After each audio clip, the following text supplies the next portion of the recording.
Here's a wild stat. 1 kilogram of hydrogen holds about as much usable energy as a gallon of gasoline, without the carbon tailpipe emissions. Hydrogen is the lightest element in the universe, and it could be a heavyweight in our energy future. I'm talking clean fuel for heavy trucks, ships, planes, steel, fertilizer, everything that's hard to electrify. So what makes hydrogen special? When I run it through a fuel cell, it combines with oxygen to make electricity and water. That's it. No CO2 from the reaction.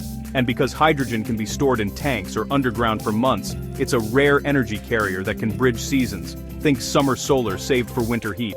But not all hydrogen is equal. Most today is gray, made from natural gas with CO2 released.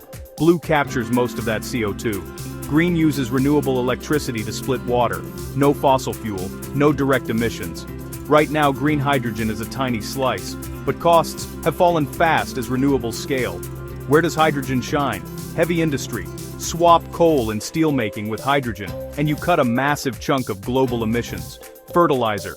Make ammonia without fossil feedstock. Heavy transport. Fuel cells. Beat batteries on weight and refueling time for long-haul trucks, ships, and maybe future aircraft.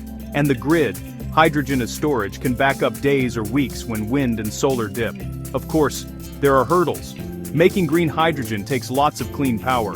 Every conversion, electricity to hydrogen to electricity, loses efficiency. Pipelines and tanks need upgrades to prevent leaks and embrittlement. And yes, safety matters.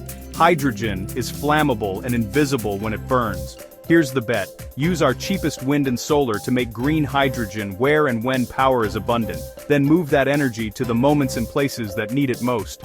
If we crack the scale and the costs, hydrogen doesn't just help so